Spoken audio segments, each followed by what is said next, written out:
नमस्कार, मैं हूं नकमा। स्वागत है आपका हम लोग में। आज हम लोग चर्चा करेंगे ट्रंप, ट्विटर और अभिव्यक्ति की आजादी, और समझना चाहेंगे इस माध्यम से कि अभिव्यक्ति की आजादी किस हद तक होनी चाहिए और कहां पर उस पर लगाम लगनी चाहिए।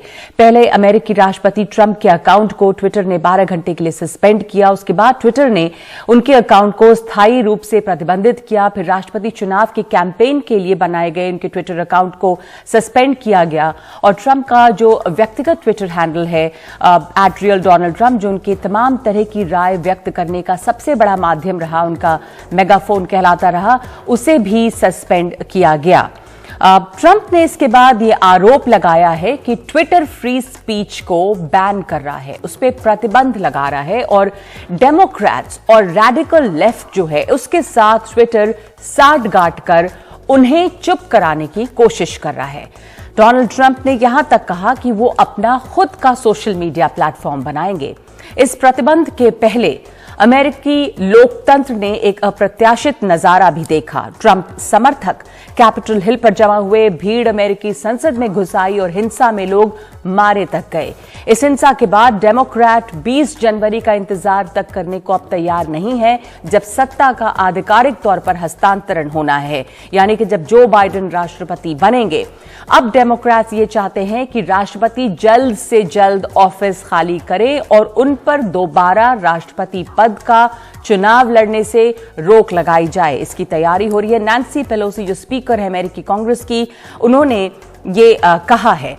उन्होंने कहा है कि डोनाल्ड ट्रंप के खिलाफ महाभियोग की कार्रवाई शुरू होगी अगर उन्होंने जल्द से जल्द व्हाइट हाउस छोड़ने की घोषणा नहीं की। इसके साथ साथ सोशल मीडिया पर अभिव्यक्ति की आजादी, उस पर लगने वाले अंकुश और उसके साथ साथ ऑनलाइन हिंसा और उस पर फैल रही नफरत पर चर्चा फिर से शुरू हो गई है। ट्रंप का अकाउंट सस्पेंड होने के बाद ट्रंप जूनियर यानी उनके बेटे ने लिखा कि एक तरफ आयतुल्ला और दूसरे तानाशाहों पर कोई प्रतिबंध नहीं लगाए जा रहे, हालांकि वहां पर जेनोसाइड तक को बढ़ावा मिल रहा है, लेकिन इधर उनके पिता पर प्रतिबंध लगाए गए। तो सवाल यह है कि क्या ट्रंप पर ट्विटर की कार्रवाई अभिव्यक्ति की आजादी पर रोक है या ये एक जरूरी लगाम है? कैसे तय होंगे नफरत के पैमाने? सोशल मीडिया पर नफरत कैसे रुके? नफरत भरे जो संदेश हैं वो किस तरह से रोके जा सकते हैं? और इस पर चर्चा करने के लिए हमारे साथ एक बहुत ही खास पैनल है। हमारे साथ जुड़ रही हैं माया मीरचंदानी, जो प्रोफेसर हैं अशोका विश्वविद्यालय में, सीनियर फेलो हैं ऑब्जर्वर रिसर्च फाउंडेशन की। आशुतोष हमारे साथ जुड़ रहे हैं, वरिष्ठ पत्रकार। विराग गुप्ता, साइबर विशेषज्ञ। सौम्येंद्र बारिक, पत्रकार हैं मीडियानामा। और मोहम्मद अली, स्वतंत्र पत्रकार हैं। आप तमाम लोगों के जरिए ये समझने की कोशिश करेंगे कि आप लोग इस घटना को कैसे देखते हैं। आशुतोष, इसके बाद ये चर्चा चल पड़ी है और एक बहुत डिवीजन दिखाई देता है सोशल मीडिया पर। बहुत सारे लोग इसे सही ठहरा रहे हैं जो प्रतिबंध लगा, पर बहुत सारे लोग भारत तक में ऐसे हैं जिन्हें लग रहा है कि ये जो है एक राइट विंग के खिलाफ षड्यंत्र है। जैसा ट्रंप ने खुद कहा कि रेडिकल लेफ्ट और डेमोक्रेट्स के साथ मिलकर ट्विटर ट्रंप को चुप कराने की कोशिश कर रहा है। उनके बेटे के ट्वीट से भी यही जाहिर होता है।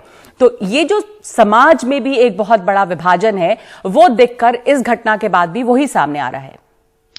नगवा, सबसे पहले तो मैं ये बता दूं कि ये जो डिवीजन है ये कोई डोनाल्ड ट्रंप के का ट्विटर हैंडल अकाउंट सस्पेंड करने के बाद से शुरू नहीं हुआ है। ये डिवीजन काफी समय से है और कम से कम पिछले 4-5 सालों से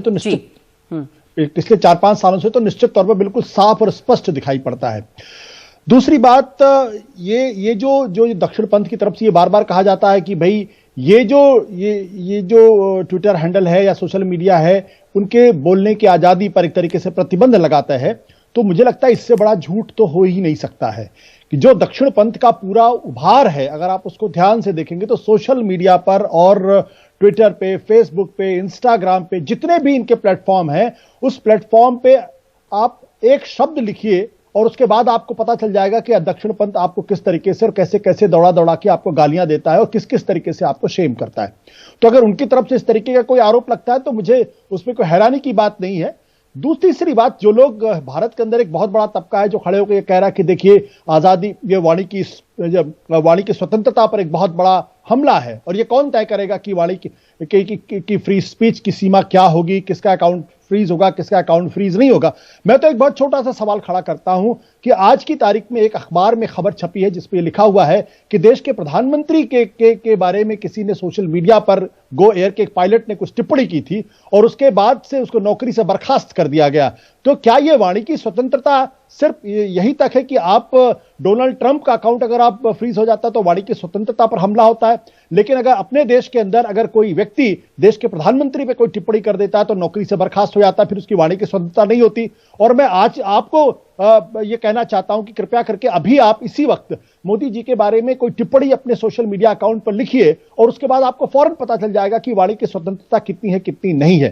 तो ये जो एक नैरेटिव बिल्ड करने की कोशिश की जा रही है, यह नैरेटिव अपने आप में खतरनाक है। मेरा अपना मानना बहुत स्पष्ट है कि सोशल मीडिया एक बहुत बड़े प्लेटफॉर्म के तौर पर आया है और यह हमारी जिंदगी का एक हिस्सा हो गया है, लेकिन इस जिंदगी के हिस्से के नए संदर्भों में वाणी की स्वतंत्रता को नए सिरे से डिफाइन और रीडिफाइन करने की भी जरूरत है। आप जो भारत के संविधान के हिसाब से जो 70 साल पुराना संविधान है उसमें वाणी की स्वतंत्रता को जिस तरीके से डिफाइन किया गया है, मुझे लगता है कि 2020 में उसको नए सिरे से रीडिफाइन करने की जरूरत है। आपने जो कहा आशुतोष, इसी बात को आगे बढ़ाते हुए मैं माया आपका और मोहम्मद अली आप दोनों के इसकी ओपनिंग कमेंट्स, आपकी राय इस घटना के ऊपर। जो नैरेटिव की बात की आशुतोष ने कि बहुत खतरनाक नैरेटिव है और सही बात है कि ये डिवीजन जो है वो आज नहीं है, डोनाल्ड ट्रंप समस्या नहीं है, डोनाल्ड ट्रंप नतीजा है उस समस्या का जो समाज में पहले से मौजूद है और ये बढ़ता चला जा रहा है, ये जो बंटवारा है। माया और मोहम्मद अली, माया आप कैसे देख रही हैं इसको और उसके बाद जो ये बंटवारा दिख रहा है और ज्यादा? दो चीजें हैं, एक तो ये कि जो डॉग विसल पॉलिटिक्स की बात हम कर रहे हैं, जो पॉपुलिस्ट पॉलिटिशियन दुनिया भर में आप देखें वो अपने फॉलोअर्स को अपनी सोशल मीडिया कमेंट से भड़काते हैं। कुछ लोग डोनाल्ड ट्रंप की तरह मतलब कुछ भी बोल देते हैं, उनका सुबह ट्विटर फीड किस मूड में थे वो पता चल जाता था सबको। कुछ लोग थोड़े डिप्लोमेटिक तौर पे अपने फॉलोअर्स के थ्रू अपनी एक्सट्रीमिस्ट व्यूज को प्रोपोगेट करते हैं। तो एक प्रॉब्लम वो है कि आपने ये अभी किया है, लेकिन डोनाल्ड ट्रंप की तरह जैसे आशुतोष कह रहे थे दुनिया भर में बहुत सारे बहुत आइडियोलॉजीज के पॉलिटिशियंस हैं जो अपने फॉलोअर्स को भड़काते हैं। तो क्या आप सबको यही करेंगे? कैसे करेंगे? क्योंकि आपने अभी एक प्रेसिडेंट बना दिया है, तो इस प्रेसिडेंट को सोशल मीडिया कंपनीज आगे कैसे फॉलो करेंगी जब और कंप्लेंट्स आते हैं, खासकर उन पॉलिटिशियंस की जो सत्ता में हैं। एंड आई थिंक प्रॉब्लम तब आएगी जब फेसबुक जैसी कंपनीज या ट्विटर जैसे कंपनीज जो गवर्नमेंट्स के साथ काम करना चाहती हैं, उन गवर्नमेंट्स के खिलाफ जब कंप्लेंट्स आएंगे तो वो कैसे करेंगे। एक तो वो, दूसरा मेरी राय में ये मतलब ट्विटर का ये अब करना जब डोनाल्ड ट्रंप को हफ्ता भर बचा है व्हाइट हाउस में, ये तो आसान है ना। डोनाल्ड ट्रंप ने आज तो ट्वीट करना शुरू नहीं किया। आप मुझसे ये कहिए कि as a social media company आप president of the United States के ट्विटर हैंडल को सस्पेंड नहीं कर सकते क्योंकि उनका ऑफिस डिमांड करता है कि उनको एक प्लेटफॉर्म दिया जाए। ठीक है, president of the United States has a Twitter handle, that Twitter handle has been active for the last 4 years of the presidency. What stopped Twitter from questioning real Donald Trump? जो उनका Twitter personal Twitter handle था वो तो president का handle नहीं था ना। तो दो अलग ट्विटर हैंडल से डोनाल्ड ट्रंप अपना फायदा उठा रहे थे। ट्विटर ने एक हफ्ते में जब नया प्रेसिडेंट आएगा अब करने का मतलब ही क्या है? मतलब जहां तक मुझे समझ में आ रहा है अमेरिकन, मैं अभी एक्चुअली इसी वीकेंड को यूएस से वापस आई हूं और जहां तक मुझे समझ में आ रही है बात, अभी सारा फोकस जो है डोनाल्ड ट्रंप को लेकर वो ये है कि वो 2024 में दोबारा रन ना करें। बहुत तो दिलचस्प है ये माया, इस पॉइंट को सामने अभी ये है कि अगले 4 साल में डोनाल्ड ट्रंप अपने ट्विटर हैंडल का फायदा नहीं उठाए, अब तो गए लेकिन आगे नहीं कर पाए। तो I think that is the reason for this decision right now. Samarendra, आप इसे कैसे देखते हैं? क्योंकि जैसा माया आप कह रही हैं बहुत सही कि ये उनको इम्पीच किया जाए, 2024 में चुनाव न लड़ पाए वो, दूसरे ये कि वो अपने ट्विटर हैंडल का इस्तेमाल नहीं करें इस दौरान, क्योंकि इतने दिनों से हमने देखा कि डिप्लोमेसी एक शब्द हो गया, पूरी डिप्लोमेसी जो है इनके पर्सनल ट्विटर अकाउंट से चल रही थी डोनाल्ड ट्रंप के, तब कुछ नहीं हुआ, लेकिन अभी ये कार्रवाई होती है। आप इसे अब ये करना बहुत आसान इस समय था, क्या आप इस बात से सहमत हैं? There is a point to be made कि अभी बिकॉज द ट्रांजिशन बस अभी होने वाला है जनवरी 20th को, so there is a possibility that both the platforms like Twitter and Facebook अब ज्यादा एम्पावर्ड और ज्यादा कॉन्फिडेंट फील करते हैं, बिकॉज अब रिटेलिएशन का खतरा from the administration has gone down significantly. और जो भी ट्रंप ने which led to the ultimate violence at the Capitol, और ट्रंप के जो बयान उससे पहले और उसके बाद में और उसके दौरान जो उनके बयान आ रहे थे, उन बयानों की निंदा दोनों तरफ से, रिपब्लिकन्स और डेमोक्रेट्स दोनों की तरफ से हुई है। तो आई थिंक इन प्लेटफॉर्म्स को एक कॉन्फिडेंस अब ये है कि अगर कल को रेगुलेशंस आते हैं, सोशल मीडिया रेगुलेशंस, जिनके चलते इनकी इंडिपेंडेंस और इनकी लाइबिलिटी इंक्रीज या डिक्रीज होती है, उस पर एक बाई पार्टिजान डिबेट होने की अब उम्मीद है। और आई थिंक ये जो सारा का सारा डिबेट है, speech is a complicated issue, लेकिन ये जो डिबेट है about Twitter deplatforming the United States president and somehow that is a curtailment of his freedom of speech, I think बहुत overblown debate हो गया है, because you have to put everything in context. Trump ने 3 tweets किए, एक video post की, जिस video में he was as the violence was breaking out at the US Capitol, उस वीडियो में ये कह रहे थे that we to the rioters that we love you and you are very special and go home in peace. Trump के बयान actually led to real world harm. 5 people have died in these riots and Trump, and let's be honest, Trump wasn't banned just because उनका एक alternative या फिर एक differing view था on that platform. And Trump wasn't known to be, it's nothing new that coming from Trump, honestly.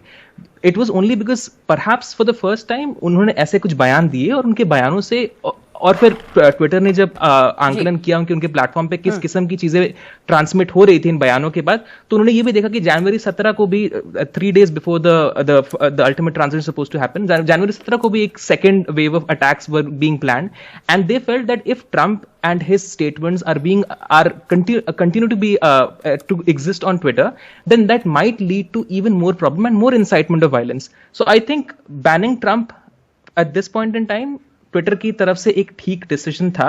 It's always a complicated issue, जैसे माया ने भी कहा that it was perhaps easy at this point in time because Trump is his tenure is over, he is going and he might not return ever. तो I think that way of course these platforms have some sort of immunity, but I feel that deplatforming Trump for what he did and what he said and what his statements led to, I think that was a sensible thing to do on behalf of the platform. Okay, लेकिन अभी जो है कि इस समय इतने दिनों से ये चल रहा था, इतने दिनों से हमने देखा है कि ट्विटर का किस तरह इस्तेमाल किया डोनाल्ड ट्रंप ने, लेकिन इस समय ये कार्रवाई की गई है। क्या मोहम्मद अली आप भी मानते हैं कि ये करना अब जरूरी था, या अब ऐसे पॉइंट पर पहुंच चुका था मामला, या वो क्या चीज थी जो ये करना अभी बहुत ज्यादा जरूरी था, या आप इसको फ्रीडम ऑफ स्पीच पर हमला मानते हैं कि इनके अकाउंट को सस्पेंड किया जा रहा है, या आपको लगता है कि बहुत जरूरी था अब करना?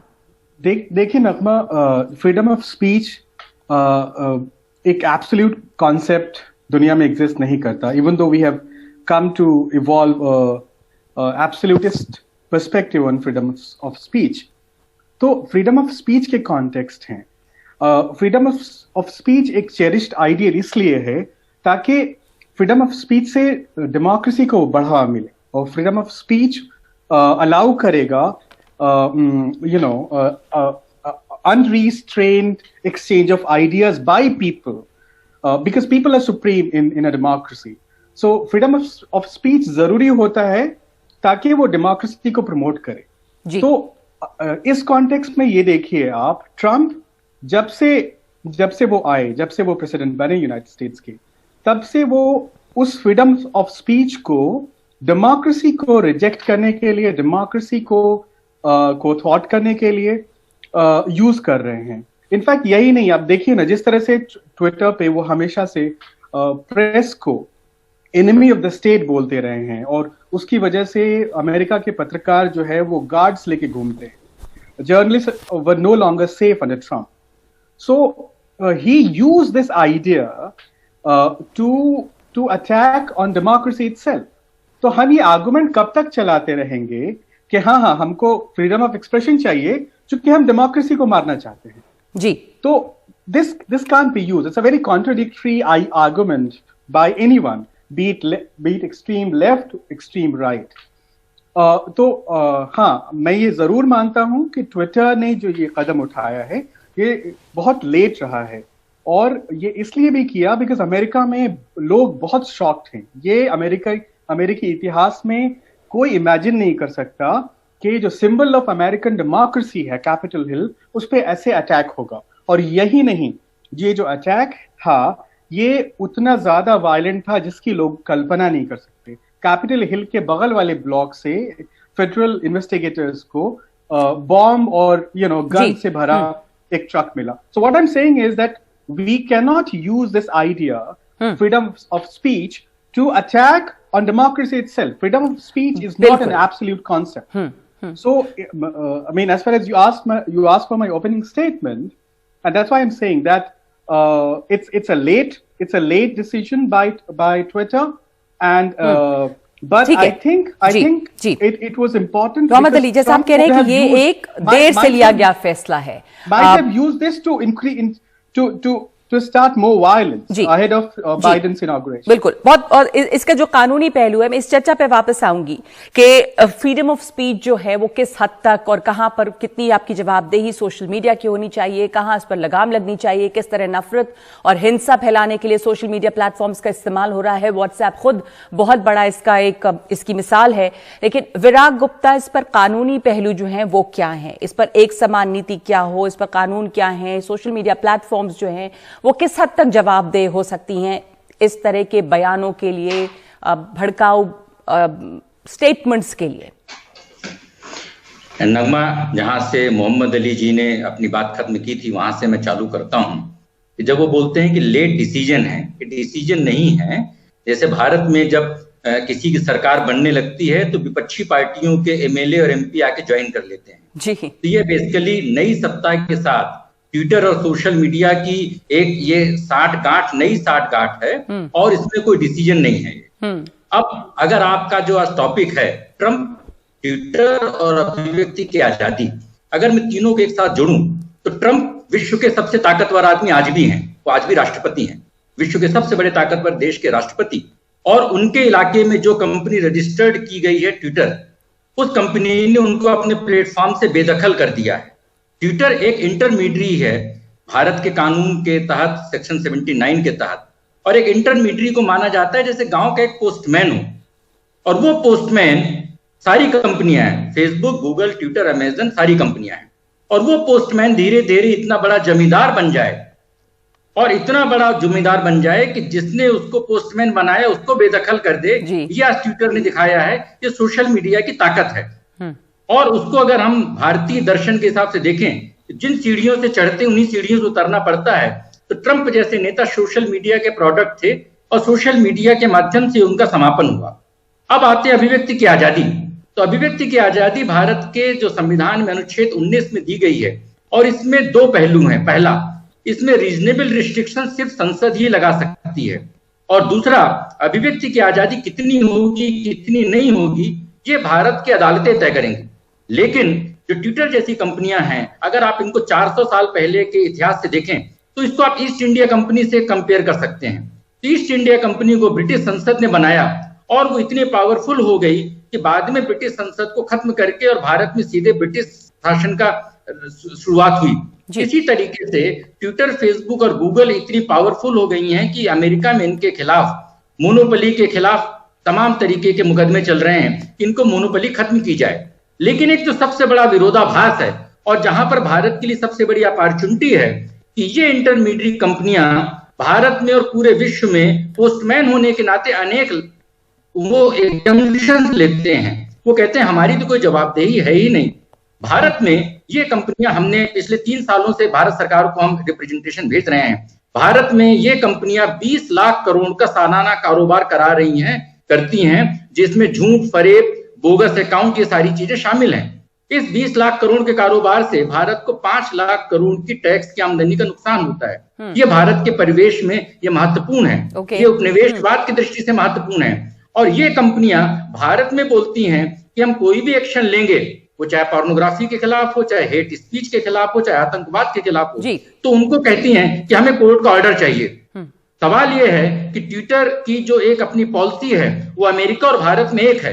तो अमेरिका में बगैर कोर्ट के ऑर्डर के उन्होंने ट्रंप का अकाउंट सस्पेंड किया, और भारत में उनको कोर्ट का ऑर्डर चाहिए। तो यह दक्षिणपंथ और वामपंथ की लड़ाई नहीं है, यह लड़ाई कानून के शासन की है कि भारत में संसद, सुप्रीम कोर्ट और संविधान का शासन रहेगा कि भारत में फेसबुक, गूगल, ट्विटर और व्हाट्सएप का शासन रहेगा और यह ये भारत एक बड़ा के सवाल है जिस पर मैं बाकी पैनलिस्ट की राय चाहूंगी कि क्या ये लड़ाई जो है वो है किस चीज की, और इसके तहत अब क्या सवाल और खड़े हो रहे हैं। पर एक छोटा सा ब्रेक लेते हैं हम लोग में और लौटेंगे इस चर्चा पे।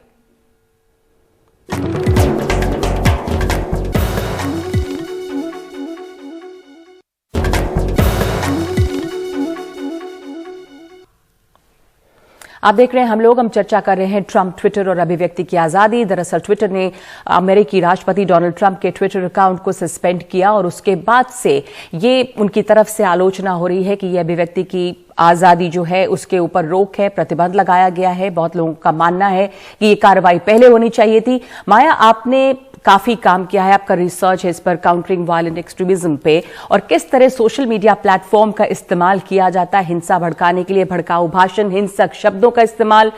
डोनाल्ड ट्रंप ने इसका इस्तेमाल भी इसके लिए बखूबी किया है, ये हमने देखा है लगातार, और अभी भी उनके समर्थक इससे एक तरह से एकजुट हो रहे हैं। उनके बेटे ने भी यही भड़काने की कोशिश की है कि ये एक तरफा कार्रवाई है, एक समान नीति नहीं दिख रही है ट्विटर की लोगों के खिलाफ। बिल्कुल आपका कहना नगमा सही है। आपको याद होगा पिछले आई थिंक 2019 में जब क्राइस्ट चर्च में हमला हुआ था और वो फेसबुक पे लाइव स्ट्रीम हुआ था, दुनिया के काफी देशों ने, बल्कि भारत ने भी Christ Church call to action पर साइन किया था, और ये कमिटमेंट थी कि गवर्नमेंट्स और सोशल मीडिया टेक प्लेटफॉर्म्स इकट्ठा काम करेंगी एक्सट्रीमिस्ट वायलेंट कंटेंट को हटाने के लिए। तब तक वीडियो काफी आसान है उतारना, लोग देखते हैं, कंप्लेन करते हैं और एकदम से नीचे उतर जाता है और स्पीच होता है या वायलेंट एक्शन होती है। आई थिंक प्रॉब्लम इस बात पे है, और ये फ्रीडम ऑफ स्पीच का जो डिबेट चल रहा है वो इस बात पे है कि आप वर्ड्स पर कैसे लेजिस्लेट करेंगे। सो एक सिस्टम आई थिंक जहां मैं एडवोकेट करती हूँ कि आपको सिर्फ शब्द पर नहीं ध्यान देना चाहिए, शब्द का जो कॉन्टेक्स्ट है, बॉर्डर लाइन स्पीच जो कहते हैं, उस पर भी ध्यान देना चाहिए। अब ट्रंप का ही देखिए, और जो ग्रुप्स ट्रंप को सपोर्ट कर रही थी, ये जो सोशल मीडिया पे ऑपरेट करती हैं, मतलब ये कोई एक सिंगल ग्रुप का अम्ब्रेला नहीं है। आप क्यूआनॉन की बात जो कर रहे हैं अमेरिकन पॉलिटिकल सीन में, क्यूआनॉन है कौन? ये कोई मेंबरशिप वाली ग्रुप नहीं है। कोई एक बंदा कोई एक स्टेट में होगा, दूसरा कहीं और, तीसरा किसी दूसरे देश में होगा। आप कैसे इन सबको ढूंढेंगे? आप सिर्फ ऐसे ढूंढ सकते हैं कि अगर आप उनके एको चेंबर में इन्फिल्ट्रेट करें, उनकी भाषा समझें, उनके शब्द समझें, उनका एजेंडा क्या है समझें। प्राउड बॉयज जिनका proud boys stand by and stand down, Donald Trump said this in a presidential debate. I mean that was also a dog whistle of sorts, right? वो कहां थे? वो टेलीग्राम पर एक्टिव है। आप प्राउड बॉयज का Telegram forum join करेंगे, देखेंगे ओपन है, क्या शब्द इस्तेमाल करते हैं। तो आई थिंक द इशू ये है कि आज के एक्सट्रीमिस्ट लैंडस्केप में हर एक एक्सट्रीमिस्ट एक्टर एक दूसरे को जानता नहीं है, एक दूसरे की शक्ल नहीं पहचानता है, आवाज नहीं पहचानता है, वो मिलके कॉफी नहीं पीते हैं, प्लॉट नहीं करते हैं। वो उनका इकोसिस्टम ऑनलाइन है, उनका ऑर्गेनाइजेशनल लैंडस्केप जो है वो बहुत डिफ्यूज है। आप किस लीडर को पकड़ेंगे, कहां पकड़ेंगे, किस काम के लिए पकड़ेंगे? तो इसीलिए जो पॉलिटिकल लीडरशिप्स हैं जो इन ग्रुप्स के आइडियोलॉजिकल पोजीशंस का फायदा उठाती हैं अपने पॉलिटिकल कॉजेस के लिए, आई थिंक जैसे आपके पैनलिस्ट कह रहे थे कि ये ट्विटर का करना एक इंपॉर्टेंट मैसेज है। मेरा सिर्फ इस पे जो ओपिनियन है कि ये मैसेज बहुत देर से आया है जी, और there has been so much water under the bridge and so much polarisation in the last 4 to 8 years that we have seen on political landscapes across the world. How are you going to explain that you are going to tackle the right wing and the extreme left wing equally? जी, आशुतोष, आपको भी लगता है कि ये बहुत देर से कार्रवाई की गई है? और जिस तरह की नफरत फैली है सोशल मीडिया पे, हम तमाम लोग हर रोज देखते हैं। आपने ट्रोल्स की बात की थी शुरुआत में कि आप कुछ भी लिखें, आपके पीछे बहुत तमाम तरह के हुजूम लग जाता है, ट्रोल आर्मी, ट्रोल ब्रिगेड। बहुत देर से ये कार्रवाई हुई है, और अब ये भी सवाल उठता है कि क्या इस तरह की कार्रवाई और नेताओं के खिलाफ भी हो सकती है, क्योंकि ये एक एग्जाम्पल भी सेट हो गया है। देखिए नगमा, मुझे लगता है कि ये जो पूरी की पूरी डिबेट है वो सोशल मीडिया को रबिश करने के लिए डिबेट नहीं होनी चाहिए। सोशल मीडिया के अपने बहुत सारे अच्छे गुण भी हैं जिनकी वजह से बहुत फायदा भी लोगों को हो रहा है, लेकिन सोशल मीडिया का एक जो दूसरा नेगेटिव एस्पेक्ट ये कि सोशल मीडिया ने एक साइकोटिक सोसाइटी भी क्रिएट करने में बहुत बड़ी भूमिका अदा की है, जहां पे कोई भी आदमी किसी को गाली दे सकता है। हम बड़े आराम से ट्विटर को गाली दे देते हैं, फेसबुक को गाली दे देते हैं और तमाम मीडिया प्लेटफॉर्म को गाली देते हैं। लेकिन सवाल इसी बात का है कि जब इसी ट्विटर पर कोई आदमी कोई टिप्पणी लिखता है तो उसके बाद कुछ सरकारें खास तौर पर एक्टिव होकर उस आदमी को गिरफ्तार कर लेती हैं। इसका मतलब क्या है? इसका मतलब यह है कि ट्विटर पर कोई चीज लिखी हुई है तो वो किसी एक लीगल इकोसिस्टम में काम करती है। अगर वो लीगल इकोसिस्टम अगर काम नहीं कर रहा है, अगर वो अपनी जिम्मेदारी से मुकर रहा है और सेलेक्टिव तरीके से कुछ लोगों पर कार्रवाई कर रहा है तो ये तो गलत बात है। अभी आप एनडीटीवी पे अगर कोई बात कहिए जो डिफेमेटरी होगा तो जो आप ब्रॉडकास्टर, आपके खिलाफ भी कार्रवाई होगी, जिसने कहा उसके खिलाफ भी कार्रवाई होगी। मेरा कहना यह है कि अगर हमको और आपको किसी को भी ट्विटर पर कुछ लिखने की वजह से अगर धमकियां मिलती हैं, मां बहन की गालियां मिलती हैं और वहां पे भद्दे टिप्पणियां की जाती हैं, तो जो हमारा लीगल इकोसिस्टम है वो क्यों नहीं एक्टिव होता है? विराग, आप इस पर कुछ कहना चाह रहे हैं कि लीगल इकोसिस्टम तब क्यों नहीं एक्टिव होता है? इसकी मिसाल रोज देखी जाती। जी विराग। हाँ, आशुतोष जी ने बात बोली कि लोकतंत्र के लिए सोशल मीडिया जरूरी है और मैं उनसे 100% सहमत हूं, लेकिन अफीम और डायनामाइट दोनों चीजों की उपलब्धता होती है और दोनों के लिए कानून है। अफीम दवाओं के लिए इस्तेमाल होता है, लेकिन अफीम जब नशे के लिए इस्तेमाल होता है तो एनडीपीएस कानून लागू होता है। इसी तरह से डायनामाइट है। तो प्रश्न ये है, उन्होंने बहुत अच्छी बात बोली कि एनडीटीवी में अगर कोई आपत्तिजनक बात बोलेंगे तो ब्रॉडकास्टर रिस्पॉन्सिबल होगा, लेकिन जब सोशल मीडिया में आप कोई आपत्तिजनक बात बोलेंगे तो उसमें कौन रिस्पॉन्सिबल होगा? Polluter pays principal.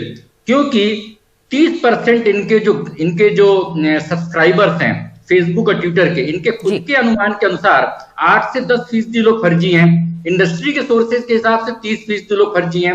इन 30 लोगों के माध्यम से आईटी सेल चलते हैं, इन 30% लोगों के माध्यम से कारोबार चलते हैं और घृणा का कारोबार चलता है। सवाल इस बात का है कि उसको रोकने के लिए अगर वो ट्रंप का ट्वीट सस्पेंड कर सकते हैं तो उन लोगों को क्यों नहीं हटाते जो लोग की फर्जी तरीके से एक आईटी सेल्स का मायाजाल फैलाते हैं, और चाहे दक्षिण पंथ के नाम पर, चाहे वामपंथ के नाम पर। जी आशुतोष रिएक्ट करना चाह रहे थे इस पर। आशुतोष। नहीं, देखिए मैं बहुत स्पष्ट तौर पे कहना चाहता हूं, ट्विटर को, फेसबुक को गाली देना बहुत आसान काम है, लेकिन जब फेसबुक को समन किया दिल्ली असेंबली ने तो सेंट्रल गवर्नमेंट ने क्या कहा कि नहीं, आपके अधिकार क्षेत्र के बाहर है। जब फेसबुक को पार्लियामेंट की स्टैंडिंग कमेटी के सामने फेस करने की बात की गई तो उल्टे फेसबुक को बचाने की कोशिश की गई। मेरा कहना बहुत स्पष्ट है, जब देश के संविधान के हिसाब से अगर कोई भी संस्था हो, चाहे वो ट्विटर हो, चाहे वो एनडीटीवी हो, चाहे वो आज तक हो, चाहे वो कोई भी प्लेटफॉर्म, इंडियन एक्सप्रेस हो, टाइम्स ऑफ इंडिया हो, अगर वो उसके हिसाब से वहां पे काम नहीं हो रहा है तो आपके पास पर्याप्त अधिकार है, आपके पास कानून है उसके खिलाफ का। और जब आप करना चाहते हैं तो आप ऐसे लोगों को गिरफ्तार कर लेते हैं। जब आप करना चाहते हैं तो ऐसे लोगों को आप समन करके उनको आप भड़का लेते हैं। सवाल ये कि हमारा सिस्टम काम नहीं कर रहा है। सिस्टम काम नहीं करना है, नियत क्या है, अब कब कार्रवाई करना चाहते हैं? माफ कीजिएगा विराग, एक ब्रेक ले लूं, मैं वापस आती हूं उसके बाद इस चर्चा पे और आपका जवाब लूंगी इस पर।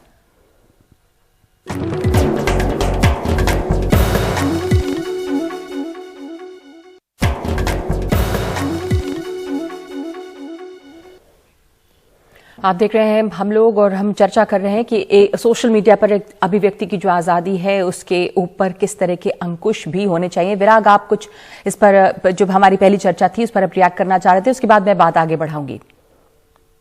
शासन के पहले आशुतोष जी की बात का जवाब दूं। दुर्भाग्य यह है कि भारत के राजनेता वामपंथ और दक्षिणपंथ के चक्कर में उन्होंने सोशल मीडिया को भी बांट लिया है। तो फेसबुक को माना जाता है कि दक्षिणपंथ का समर्थक है और ट्विटर को माना जाता है कि वामपंथ का समर्थक है। पर ये भारत ही क्यों, ये दुनिया भर में आप देख रहे हैं कि ये हो रहा है। लेकिन दोनों किसी के कोई समर्थक नहीं है। जैसे आप देखेंगे कि भारत में कुछ मीडिया हाउसेज हैं जिनका एक जो प्लेटफॉर्म है वो किसी के लिए काम करता है, कोई दूसरे के लिए काम करता है। ये सारे प्लेटफॉर्म अल्टीमेटली पैसे के लिए काम करते हैं। और 4 साल पहले हमने भारत सरकार को प्रतिवेदन में, जब मैंने आपको टैक्स की 20 लाख करोड़ की बात की थी, गूगल अकेले 4,29,000 करोड़ रुपए भारत से आमदनी करता था। मैं आपको 6 छोटी छोटी बातें बताता हूं। पार्लियामेंट्री कमेटी में पहले शशि थरूर जी के सामने मैंने रिप्रेजेंटेशन दिया, उनके सामने एक्सप्लेन किया, फिर अनुराग ठाकुर जी के सामने किया, और भाजपा हो या कांग्रेस हो या आम आदमी पार्टी, शिवसेना हो, सारे लोग इस पूरे जो रूल ऑफ लॉ को वायलेशन हो रहा है, सब लोग जिम्मेदार हैं। 2013 में ट्विटर, फेसबुक और गूगल के लिए दिल्ली हाईकोर्ट ने आदेश दिया कि शिकायत अधिकारी नियुक्त करें। इन्होंने विदेशों में कर दिया। उसके बाद भारत सरकार ने सोशल मीडिया पॉलिसी बनाई, उस सोशल मीडिया पॉलिसी का पूरा सरकार उल्लंघन करती है। उसके बाद इलेक्शन कमीशन ने सोशल मीडिया पॉलिसी बनाई जिसका पालन नहीं हो पाया। 2017 में सुप्रीम कोर्ट के 9 जजों ने डेटा प्रोटेक्शन के लिए आदेश दिया, वो कानून नहीं बना। विराग जी माफ कीजिएगा, मैं आपको बीच में टोक रही हूं क्योंकि मेरे पास बस ये आखिरी हिस्सा है, समय कम है। मैं बहुत संक्षेप में और बहुत आसान शब्दों में तमाम देखने वाले लोगों के लिए समझना चाहती हूं, सो अमरेंद्र से भी और माया से भी, कि इस वक्त सोशल मीडिया की जो पॉलिसीज हैं, जो कानून है, वो दरअसल हैं क्या। सोशल मीडिया के दुरुपयोग पर रोक के लिए दिशा निर्देश जारी होने की बात थी। सुप्रीम ये भी कहा गया है कि सिर्फ आपराधिक जानकारियां ही सोशल मीडिया कंपनियां देती हैं। आधार को सोशल मीडिया से जोड़ने से जुड़ी याचिका जो है वो मद्रास हाईकोर्ट से खारिज हो गई है। तो किस तरह से सोशल मीडिया पर क्या डले क्या ना डले। सोशल मीडिया की अपनी बहुत सारी खूबियां हैं, बहुत सारे अच्छे काम भी इसके जरिए हो रहे हैं, तो इसके ऊपर जो गंदगी फैलती है, जो हिंसा फैलती है, उसको रोकने के लिए कैसे अंकुश लगाए जा सकते हैं, कानून क्या है, कैसे रोक लगेगी। अमरेंद्र जी, before I attempt this, I just want to get one thing very straight. Platforms, social media platforms, essentially private companies. These are private platforms who also have a public function. These are megaphones. They allow me to do a public function. And because they are private platforms at the same time, वो उनके पास ये ability है that they can impose their own terms and they can be arbiters of truth on their own property, right? But historically हमने क्या देखा that they do too little, too late. And when it's about power and when it's about holding truth to power, they can be extremely cold and calculative. Too little, too late. They usually. आप कह रहे हैं कि जिम्मेदारी से बच जी। Absolutely. And they usually don't act until they're called out. And sometimes even then they don't. But I think will platforms, जो भी ट्रम्प के साथ अभी हुआ, and everyone's saying that it's going to set a precedent, but does this mean that platforms will become more accountable against hate क्या speech? माया आपको लगता है कि प्लेटफॉर्म ज्यादा जिम्मेदार इससे हो जाएंगी, क्योंकि इंटरमीडियरी कंपनियां जो है अभी तक इससे एक तरह से छूट है, सोशल मीडिया को इंटरमीडियरी कहा जाता है और वो जिम्मेदारी से जो है उनको अभी तक छूट है। इस प्रेसिडेंस की जिसकी आपने बात की है, क्या ये दबाव बढ़ता दिखता है, क्या जिम्मेदारी उनकी ज्यादा जवाबदेही बनेगी? देखिए नगमा, जहां तक मेरी राय है, दो चीजें। एक तो जो अभी मेरे पहले जो पैनलिस्ट कह रहे ठीक है, उनकी लायबिलिटी या रिस्पॉन्सिबिलिटी पहले उनके बैंक बैलेंस की तरफ की है। सो आई थिंक जो इंटरमीडिएट लायबिलिटी की बात खासकर इंडिया में जो हो रही है, ये प्लेटफॉर्म्स बहुत क्लियर हैं कि जो कंटेंट वो प्लेटफॉर्म है, वो कंटेंट क्रिएटर नहीं है और देयरफॉर कंटेंट की जिम्मेदारी उनके सर पर नहीं हो सकती, which is actually contradictory to Indian law. अभी क्रिमिनल डेफेमेशन की बात हो रही थी, आशुतोष ने बोला था कि अगर हम एनडीटीवी पे कोई कुछ डेफेमेटरी बात कहे तो सिर्फ जो बोल रहा है वो लायबल नहीं है, बल्कि एनडीटीवी भी लायबल है। प्लेटफॉर्म्स चाहते हैं कि सिर्फ जो बोल रहा है लायबल है, प्लेटफॉर्म लायबल ना रहे। जी। दूसरी बात यह है कि प्लेटफॉर्म्स अल्टीमेटली यूनिवर्सली ऑपरेट करती हैं, तो is it feasible for platforms to have different sets of codes और standards based for different countries based on the laws of the land that they are operating in? I think वो बहुत ही complicated conversation हो जाएगा। I do feel that, like we've seen in the European Union and the GDPR, for example, and the German laws, the netizen laws on hate speech and things like that, there are models in the world that can be applied universally. But the danger is that if you start applying, specific national laws, then in the hands of a authoritarian or a totalitarian state, then who is going to be at the receiving end of prosecution for those laws? जी, ये बहुत मेरे पास समय खत्म है, पर एक आखिरी comment Mohammad Ali और आशुतोष आपसे बस। Is it my turn to speak? जी, हाँ, ओके। या देखिए नगमा, मैं एक बात बोलना चाहता हूँ, because anyway I didn't get enough time to speak, that जहां भारत के संदर्भ में ये बिल्कुल खुली सी बात है कि भारत सरकार नफरत फैलाने वालों के खिलाफ काम नहीं करना चाहती।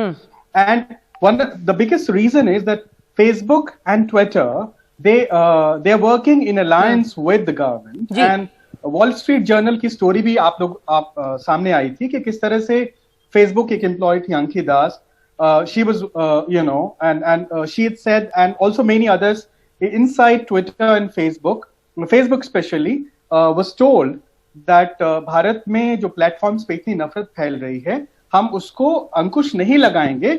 अगर हम अंकुश लगाएंगे तो हमारा प्रॉफिट और हमारा बिजनेस कम हो जाएगा। तो भारत की बात हम करना छोड़ दें।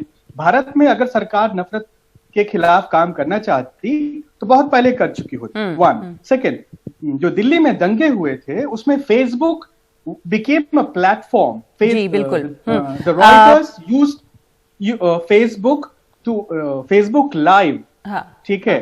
तो हालांकि उनके खिलाफ कोई एक्शन नहीं लिया जी। तो भारत के संदर्भ में माफ कीजिएगा, मैं आपको रोक रही हूं यहाँ पे क्योंकि बिल्कुल भी हमारे पास समय नहीं है। बहुत महत्वपूर्ण ये चर्चा है और मैं जानती हूँ बहस लंबी चलेगी। आशुतोष, माफी चाहती हूँ आपसे कि अब और समय नहीं है आखिरी कमेंट के लिए, पर जो बड़ा सवाल है कि किस तरह से एक कानून बने जो सब पे समान तरीके से लागू हो सके, कब सरकारें एक्शन लेना चाहती हैं कब नहीं, ये सवाल बना हुआ है। बहुत बहुत शुक्रिया आप तमाम लोगों का। एक ब्रेक ले रहे हैं इस वक्त हम लोग में।